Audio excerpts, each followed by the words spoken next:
Good morning student. इससे पहली वाली वीडियो में हमने डिस्प्लेसमेंट रिएक्शन पढ़ा था, जिसमें आपको बताया भी गया था कि डिस्प्लेस का मतलब क्या होता है और इस रिएक्शन में किया जाता है। उसके बाद आपको मेटलाइट बताया जा चुका है कि मेटलाइट जो होते हैं वो एलिमेंट होते हैं जिनके अंदर मेटल और नॉन मेटल दोनों की प्रॉपर्टी पाई जाती है, उसे हम मेटलाइट कहते हैं। उसके बाद हमें आपकी बुक में पेज नंबर 51 पे कुछ दिया हुआ था, use of metal and non metal. हमें उस चीज के बारे में थोड़ा सा क्या करना है, पढ़ना है। तो मान के चलिए कि आज लास्ट वीडियो, अगर आज नहीं तो नेक्स्ट वीडियो जो होगी वो आपके चैप्टर की लास्ट वीडियो होगी।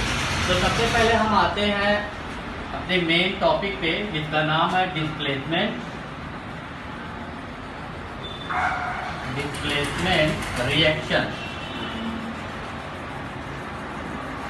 तो इस टॉपिक पे या फिर हेडिंग में हमको पढ़ना है डिस्प्लेसमेंट के बारे में, इसके बारे में जिससे हमको समझ में आता है कि ये डिस होगा और ये प्लेसमेंट होगा, यानी डिस्प्लेस।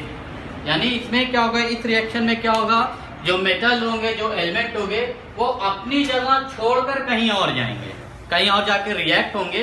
इसी वजह से इस पूरे रिएक्शन का नाम है डिस्प्लेसमेंट रिएक्शन, यानी डिस्प्लेस, अपनी जगह छोड़कर दूसरी जगह चले जाना। तो बताया जाता है, अगर हम डिस्प्लेसमेंट रिएक्शन की बात करें कि ये होता क्या है, तो बताया जाता है ए रिएक्शन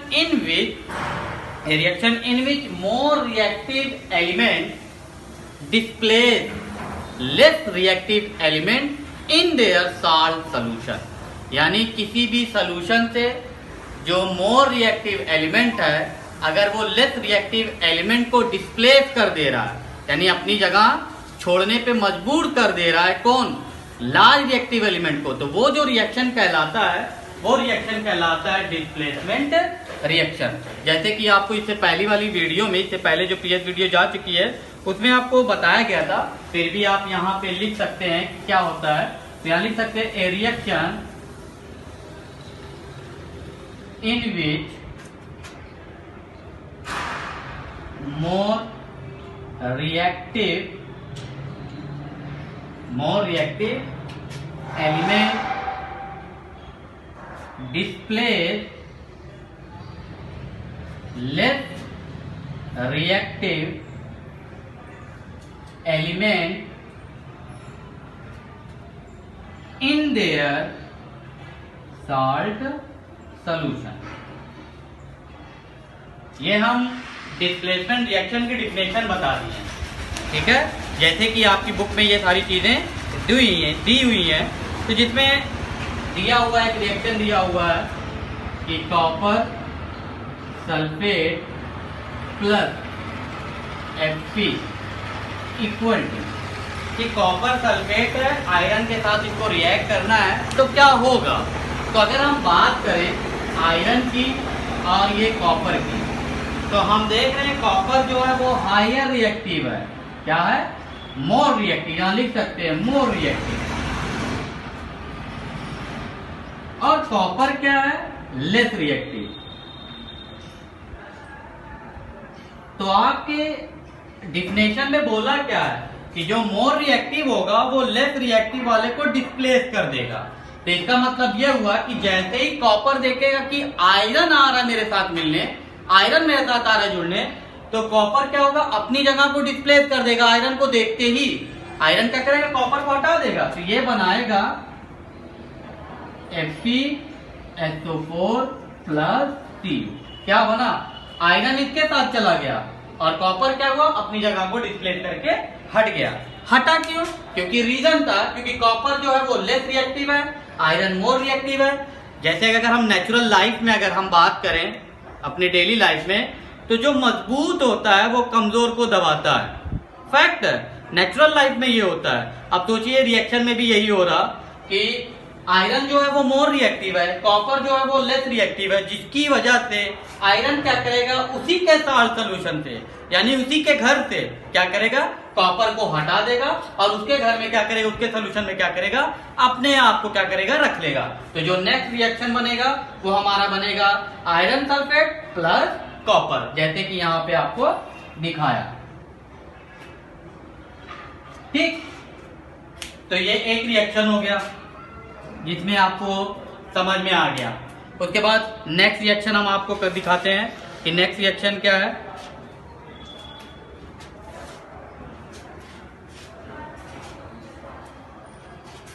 नेक्स्ट रिएक्शन में अगर हम कॉपर सल्फेट लेते हैं CuSO4 प्लस Zn,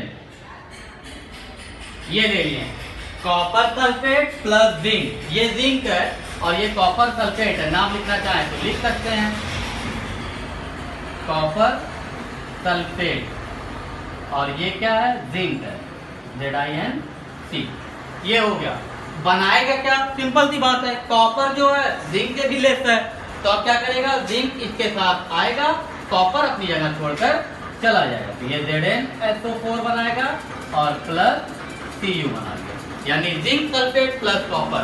तो जो कहने की बात थी डिस्प्लेसमेंट रिएक्शन में जो हमें पढ़ना था, वो ये पढ़ना था कि डिस्प्लेसमेंट रिएक्शन वो रिएक्शन होता है जिस रिएक्शन में जो मोर रिएक्टिव एलिमेंट होगा वो लेस रिएक्टिव एलिमेंट को क्या करेगा, डिस्प्लेस कर देगा, और ये पूरा रिएक्शन क्या कहलाएगा, डिस्प्लेसमेंट रिएक्शन कहलाएगा।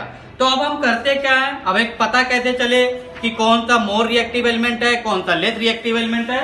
तो इसकी लिए हम क्या करते हैं, एक सीरीज है, रिएक्टिविटी सीरीज, जिसे लिख लेते हैं, जिससे आपको समझ में आ जाएगा कि कौन सा एलिमेंट किस एलिमेंट को डिस्प्लेस करेगा। ठीक है, तो हम यहाँ लिख सकते हैं रिएक्टिविटी सीरीज ऑफ मेटल।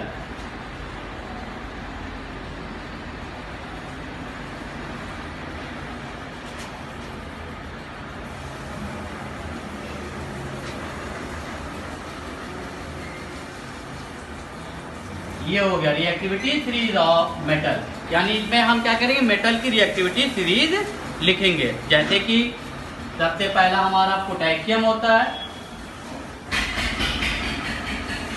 उसके बाद सोडियम,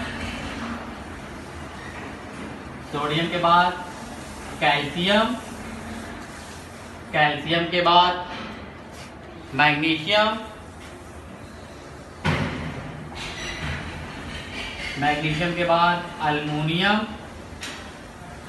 अल्युमिनियम के बाद जिंक, जिंक के बाद आयरन,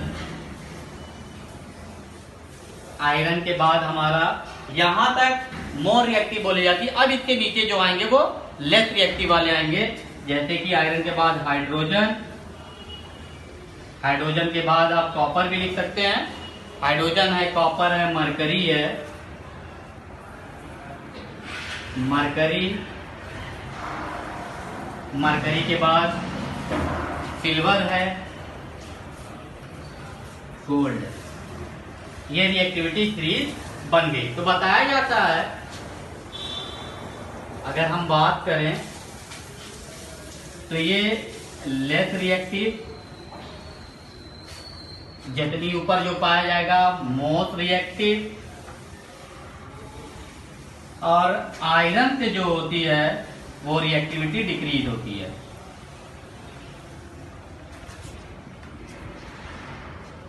अब समझ में आ गया होगा कि कौन सा एलिमेंट किसको डिस्प्ले करेगा। अब जैसे कि अगर हम कॉपर हाइड्रोजन की बात करते हैं तो कॉपर हाइड्रोजन को नहीं हटा पाता, क्योंकि हाइड्रोजन कॉपर से ऊपर है, जो जितना ऊपर है वो उतना ही क्या है, मोर रिएक्टिव एलिमेंट है। तो इस सीरीज को अगर आप समझ जाएंगे, पोटेशियम का K होता है, सोडियम का Na, कैल्शियम का Ca, मैग्नीशियम का Mg, अल्युमिनियम का Al, जिंक का Zn, आयरन का Fe,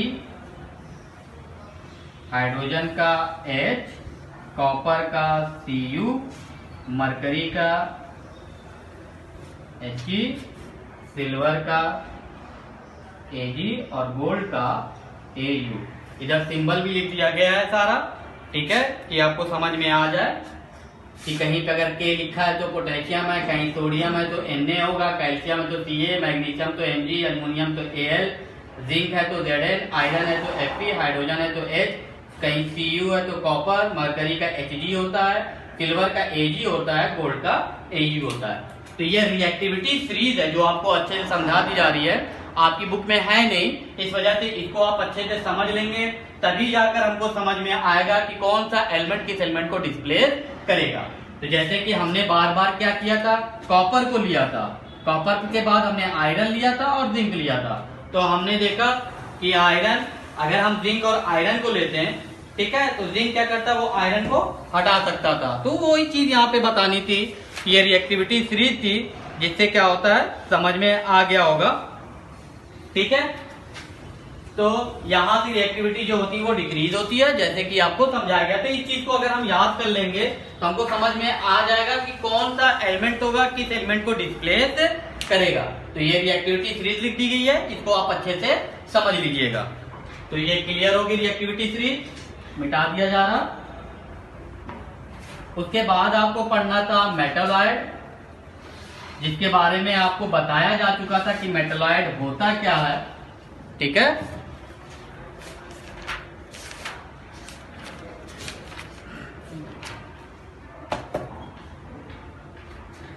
मेटालॉइड की अगर हम बात करें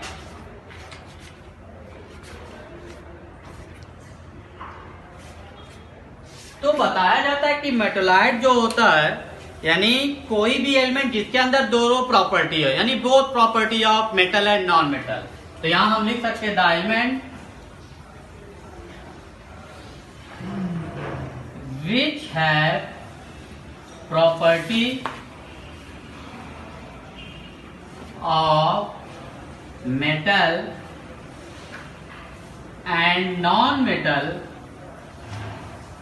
बोथ। यानी किसी भी एलिमेंट के अंदर अगर दोनों प्रॉपर्टी पाई जा रही है, किसकी किसकी, मेटल की भी नॉन मेटल की, तो उसे हम कहते हैं मेटालॉइड। इसमें एग्जांपल में हम लिख सकते हैं बोरॉन,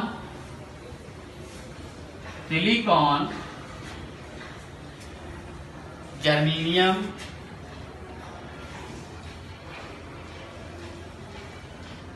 ईटीसी।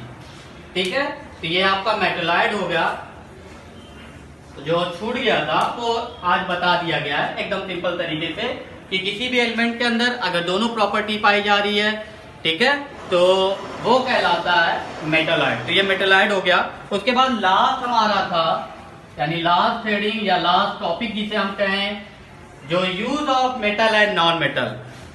आपको कभी एग्जाम में आता है use of metal and non metal लिखने का, तो आप प्लास्टिक का नाम लिखते हैं, आयरन होता है, लोहा होता है, लेकिन यहाँ जो यूज ऑफ मेटल बताया जाएगा वो लाइफ की बात की जाए, जिसमें एक एग्जांपल दिया हुआ है यूज ऑफ मेटल में। ठीक है, जिसमें पूछा गया है कि name the non metal which is essential for living being during breathing. यानी उस नॉन मेटल का नाम बताइए जो ब्रीथिंग प्रोसेस में जरूरी है। तो हम ब्रीथिंग का मतलब क्या होता है, सांस लेना। तो सांस लेने के लिए कौन सा नॉन मेटल जरूरी है, नॉन मेटल यानी ऑक्सीजन। समझ में आ रहा है? तो उसी चीज को हमको फिल कर देना, यहाँ पे याद रखना है, ठीक, कि ऑक्सीजन जो है वो नॉन मेटल है जो ब्रीथिंग प्रोसेस के लिए क्या है, इस्तेमाल होता है। जैसे कि यहाँ पे use of metal and non metal में पहला पॉइंट दिया हुआ है जहां पे हम लिखेंगे ऑक्सीजन। ठीक है, oxygen is non metal which is used during breathing process। ठीक है, ये चीज हो गई। उसके बाद नेक्स्ट था कि non metal use in fertilizer enhance the growth of plant. यानी ग्रोथ ऑफ प्लांट के लिए कौन से नॉन मेटल का इस्तेमाल होता है। तो वहां पे आप जानते हैं कि इससे पहले वाले चैप्टर में जब हमने माइक्रो ऑर्गेनिज्म के बारे में पढ़ा था तो वहां बताया गया था नाइट्रोजन फिक्सेशन, नाइट्रोजन साइकिल, सारी चीजें बताई गई थी। उसी चीज को हमको यहाँ लिखना है, यानी इसमें जो आंसर होगा वो होगा नाइट्रोजन का। ठीक है, फिर उसके बाद बताया गया कि non metal use in the purple colour solution which is applied on the bone and antiseptic. ठीक, फिर non metal use in cracker, तो यहाँ बताया जाता है फास्फोरस। ठीक, तो इस तरीके का है जो आपको पढ़ना था। तो आज जो है वो आपका ये चैप्टर जो है वो कंप्लीट हो गया है। ठीक है, जो आपको अच्छे से समझा दिया गया, अच्छे से बता दिया गया।